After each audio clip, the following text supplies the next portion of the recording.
నమస్తే. ఎర్ర బుక్కు నారా లోకేష్ గారు కష్టపడి రాసినటువంటి ఎర్ర బుక్కు అధికారంలోకి వచ్చిన తర్వాత రాష్ట్రంలో విచ్చలవిడిగా ప్రయోగం చేస్తున్నారు. వైఎస్ఆర్ కాంగ్రెస్ పార్టీ నాయకుల మీద, వైఎస్ఆర్ కాంగ్రెస్ పార్టీ అభిమానుల మీద నిరంతరం రెడ్ బుక్ ప్రయోగం జరుగుతుంది. ఆ రెడ్ బుక్ను తూచా తప్పకుండా పోలీసు వాళ్ళు ఇంప్లిమెంట్ చేసేటటువంటి కార్యక్రమం కూడా చేస్తున్నారు. ఈ క్రమంలోనే పిన్నెల రామకృష్ణారెడ్డి గారు, మా శాసనసభ్యులు, 58 రోజుల పాటు జైల్లో ఉండవలసి వచ్చింది. అలాగే నందిగం సురేష్ గారు, దళిత పార్లమెంటు సభ్యుడు, 150 రోజుల పైచిలకు జైల్లో మగ్గవలసి వచ్చింది.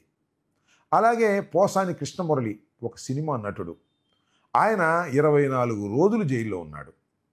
వల్లభనేని వంశీ ఇంకా బయటకు రాలేదు. ఎన్ని రోజుల్లో వస్తాడో వేచి చూడాలి. దీనితో పాటు అనేక మంది సోషల్ మీడియా కార్యకర్తల్ని నిర్బంధించారు. నెల, 2 నెలలు, 3 నెలలు కూడా జైల్లో గడపవలసిన పరిస్థితి ఏర్పడింది. ఇది చాలా దారుణమైనటువంటి ప్రయోగాలు ఎర్రబుక్కు, చంద్రబాబు నాయుడు గారి పరిపాలన, కూటమి పరిపాలన వైఎస్ఆర్ కాంగ్రెస్ పార్టీ మీద చేస్తుంది. వీళ్ళు కాక చాలామందిని అరెస్ట్ చేయాలి, లోపల పెట్టాలని ఉవ్విళ్ళు ఊరారు. పేర్ని నానిని ఆయన కూడా అరెస్ట్ చేయాలని ఉవ్విళ్ళు ఊరారు. అలాగే కొడాలి నానిని అరెస్ట్ చేయాలని ఉవ్విళ్ళు ఊరారు. అదేవిధంగా మరి జోగి రమేష్ గారి మీద కూడా కేసులు పెట్టారు. వాళ్ళ అబ్బాయిని అయితే జైలుకు పంపగలిగారు, కానీ మేము న్యాయస్థానాలని ఆశ్రయించడం వలన ప్రస్తుతానికి వాళ్ళు కూడా జైలుకి వెళ్ళకోకుండా ప్రస్తుతానికి ఆగారు. మరి రాబోయే రోజుల్లో మరి జైల్లో పెడతారేమో తెలియదు. నేను ఇదంతా ఎందుకు చెబుతున్నానంటే, ఇవాళ ఈ రెడ్ బుక్ ఎటువైపు చూస్తుందంటే మాజీ మంత్రివర్యులు విడదల రజనీ గారి వైపు చూస్తుంది. త్వరలోనే ఆమెను అరెస్టు చెయ్యాలి అనేటువంటి నిర్ణయానికి ఎర్రబుక్కు రచయిత, కూటమి ప్రభుత్వం నిర్ణయించుకున్నట్టుగా అర్థమవుతుంది. ఎందుకంటే శనివారం రోజునే ఒక ఏసీబీ వాళ్ళు కేసు రిజిస్టర్ చేశారు. ఒక అన్యాయమైన, అక్రమమైన కేసు రిజిస్టర్ చేశారు.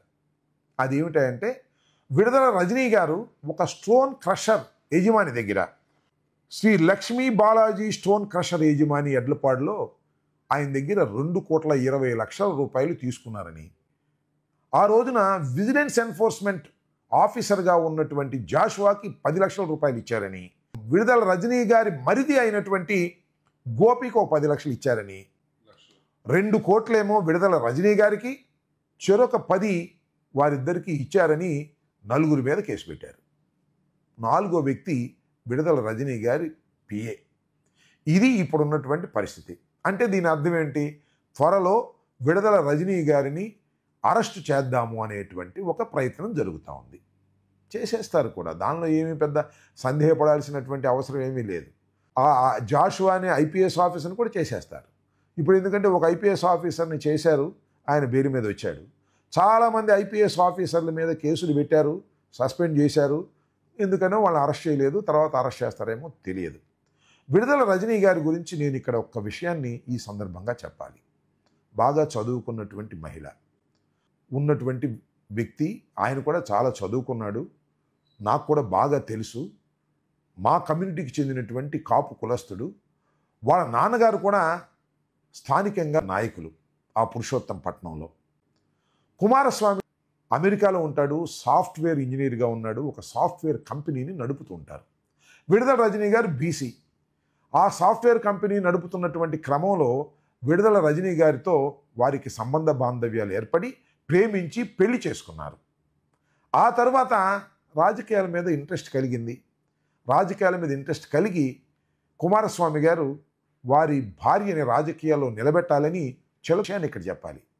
ఒక కాపు కులానికి చెందినటువంటి మహిళ చిలకలూరిపేటలో గెలవటం అనేది చాలా అరుదైనటువంటి సంఘటన. బహుశా ఇప్పుడు జరగల, ఫస్ట్ టైం జరిగింది. ఈ ప్రయోగం కూడా సక్సెస్ అయింది. ఆమె మీద కక్ష పెట్టుకున్నారు. టక్కన ఆమె మళ్ళా హెల్త్ మినిస్టర్గా కూడా అయ్యారు జగన్మోహన్ రెడ్డి గారి హయాంలో. కాబట్టి ఆమె మీద కక్ష పెట్టుకొని ఏదో ఒక విధంగా ఆమెను వేధించాలి, ఆమెను అల్లరి పాలు చేయాలనేటువంటి కార్యక్రమం. దీని వెనకాల ఒక చిన్న విషయాన్ని కూడా ఇక్కడ నేను చెప్పాలి, దాయవలసిన అవసరం లేదు. తెలుగుదేశం పార్టీ నుంచి మళ్ళా వైసీపీలోకి వచ్చింది. వైసీపీలోకి వచ్చి ఆమె హెల్త్ మినిస్టర్గా ఎదిగింది. ఆ కోపం కూడా ఉంది సుమా. చంద్రబాబు నాయుడికి ఆ కోపం ఉంది, లోకేష్కు ఆ కోపం ఉంది.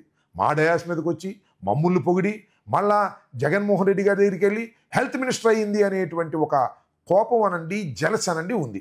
దాని మీద కక్ష పెట్టుకొని ఈ రకమైన ఒక ప్లాన్ చేశారు. నేను అడుగుతానండి, అసలు 2,20,00,000 రూపాయలు ఇచ్చారు అని కేసు పెట్టదలుచుకుంటే ఎవరి మీద పెట్టకూడదు చెప్పండి? నా మీద పెట్టకూడదా? లేదు ఇప్పుడు పుల్లారావు ఉన్నాడు, పుల్లారావు మీద పెట్టకూడదా? లేకపోతే రేపు మా ప్రభుత్వం వస్తుంది అధికారంలోకి, వచ్చిన తర్వాత మనోహర్ మీద పెట్టకూడదా? పౌర సరఫరాల శాఖ మంత్రి ఒక మిల్లువాడు నేను 2 కోట్ల రూపాయలు ఇచ్చానని మా ప్రభుత్వం అధికారంలోకి వచ్చిన తర్వాత కాగితం రాసిస్తే మేము పెట్టకూడదా కేసు? ఏంటిది, వాట్ ఇది? నాకు అర్థం కాలేదు. ఏసీబీ మీ చేతిలో ఉందని, పోలీసులు మీ చేతిలో ఉందని ఇష్టం వచ్చినట్టుగా మీరు కేసులు పెట్టిస్తున్నారు. ఎప్పుడు జరిగింది ఈ సంఘటన? జగన్మోహన్ రెడ్డి గారి ప్రభుత్వం అధికారంలో ఉన్నప్పుడు జరిగినటువంటి సంఘటన. పల్లె జాషువా అప్పుడు విజిలెన్స్ ఆఫీసర్గా ఉండి ఆ స్టోన్ క్రషర్ని సందర్శించాడని, దానికి 50 కోట్ల రూపాయలు ఫైన్ వేయబోతున్నా అని చెప్పాడని, అవసరమైతే మీరు వెళ్ళి రజనీ గారిని కలవమని, రజనీ గారిని కలిసి సరి చేసుకోమని చెప్పాడని, ఆ తర్వాత రజనీ గారి పిఏనేమో మీరు 2,20,00,000 ఇస్తే సరిపోద్ది, 50 కోట్ల రూపాయలు ఎందుకు అనవసరంగా మీరు ఫైన్ కట్టడం అంటే వాళ్ళు 2,20,00,000 ఇచ్చారని, 2 కోట్లేమో ఆమెకి ఇచ్చారని, 10 లక్షలేమో జాషువాకి ఇచ్చారని, 10 లక్షలేమో ఆమె బావమతికి ఇచ్చారని. ఎలా ఉంది కథ? ఈ కథ ఎవడైనా రాయొచ్చు కదా, పెద్ద రైటర్ కావాలా? రేపు మా ప్రభుత్వం అధికారంలోకి వచ్చిన తర్వాత మళ్ళీ ఇంకో కేసు రాసేసి ఎవరి మీదైనా పెట్టేయచ్చు కదా. ఎందుకు ఇంత దౌర్భాగ్యంగా మీరు పాల్పడుతున్నారో నాకు అర్థం కావటంలా. ఇది చాలా దుర్మార్గమైనటువంటి కార్యక్రమాలు చేస్తున్నారు. ఇప్పటికే చాలామంది శాసనసభ్యుల్ని అరెస్ట్ చేశారు, చాలామందిని అరెస్ట్ చేయాలని అనుకుంటున్నారు. ఒక మహిళ అయినటువంటి రజనీ గారిని అరెస్ట్ చేయాలని మీరు ప్రయత్నం చేస్తున్నారు. నేను చెప్తున్నా, మీరు ఎంత హెరాస్ చేసినా ఆమె వీర నారిగానే అవుతుంది తప్ప భయపడే ప్రశ్నే లేదనేది మీరు గుర్తుపెట్టుకోమని మనవి చేస్తున్నా. నాకు ఒక స్లోగన్ గుర్తొస్తుంది, కమ్యూనిస్ట్ పార్టీ వాళ్ళ స్లోగన్ అది, నా చిన్నప్పటి నుంచి విన్నా. అరచేతిని అడ్డుపెట్టి సూర్యకాంతి నాపలేరు, అరెస్టులను సాగించి ప్రజాశక్తిని అడ్డలేరు. దీన్ని కొద్దిగా సవరిస్తా, అరెస్టులను సాగించి జగన్ శక్తిని అడ్డలేరు. మాజీ శాసనసభ్యులం, నాయకులం, వైఎస్ఆర్ కాంగ్రెస్ పార్టీ కార్యకర్తలం, సోషల్ మీడియా కార్యకర్తలం అందరం సంఘటితమవుతాం. మీరు చేస్తున్నటువంటి ఈ అరాచకాలను ఎదుర్కొంటాం. రాష్ట్రాన్ని సర్వనాశనం చేస్తున్నటువంటి తెలుగుదేశం కూటమి ప్రభుత్వాన్ని గద్దె దించేంత వరకు నిద్రపోమనే విషయాన్ని కూడా ఈ సందర్భంగా గుర్తు చేస్తూ సెలవు తీసుకుంటున్నాను.